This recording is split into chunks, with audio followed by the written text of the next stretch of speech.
La Belgique, ce pays dont l'équipe nationale de football est appelée les Diables Rouges, a ses cartes à jouer dans ce euro. On se mettrait à se demander quelle est la couleur d'un diable, rouge, noir ou blanc. La Belgique a choisi le rouge, vu la couleur de son maillot. Quelle que soit la couleur, la méfiance est de rigueur. D'autant plus que la Belgique a de quoi faire rougir l'envie de beaucoup de nations. Il est loin le temps où le foot belge était regardé à travers un rétroviseur. Actuellement, toutes les nations ont la Belgique dans leur viseur. Seulement, un coup d'œil dans le rétroviseur et on se rend compte que la Belgique court toujours derrière un sacre en Coupe du Monde et en Championnat d'Europe des Nations, hormis une médaille d'or remportée lors des Jeux Olympiques d'été en 1920, c'est le désert. Et pourtant, au sein des Diables Rouges, il y a toujours eu un ange ou des anges du ballon rond. Enzo Schifo en fut un. Il fit partie d'une génération de footballeurs belges qui ont eu à marquer les esprits lors de la Coupe du Monde 1986. Schifo, un véritable numéro 10 en l'ancienne, fit le taf en compagnie de Jean-Marie Paf, le dernier rempart qui faisait le show à lui tout seul.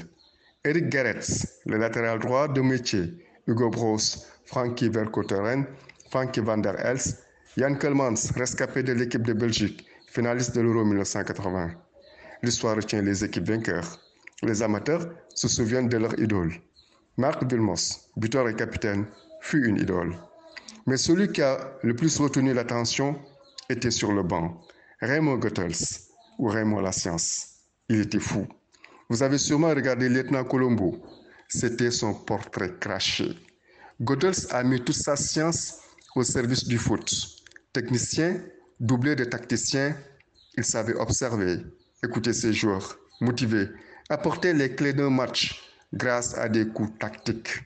Le tout avec humour, une facette de son humeur. Bonne humeur et confiance se dégagent dans l'effectif actuel des Diables Rouges.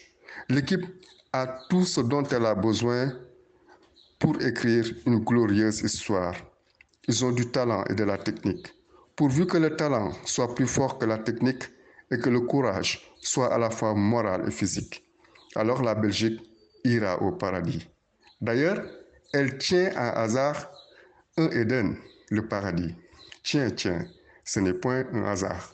Que dire de Kevin De Bruyne, le couteau? Son jeu est tranchant. Certes, compagnie Fellaini, avec sa tignasse, ont raccroché, mais le rêve est toujours grand, comme la taille de Courtois. Une puissance et de la précision en attaque avec Romelu Lukaku, Ferreira Carrasco, Dries Mertens. Un milieu technique et travailleur, où Witsel et Tielemans se dédoublent et redoublent d'efforts pour dynamiser l'entrejeu. Une défense apte aux joutes. Vertonghen avec ses 126 caps, Thomas Meunier, Denayer ou Alderweireld pour assurer les arrières. La Belgique est assez armée pour enfin s'inscrire dans le palmarès du championnat d'Europe des Nations. Une première, mais il y a toujours une première fois.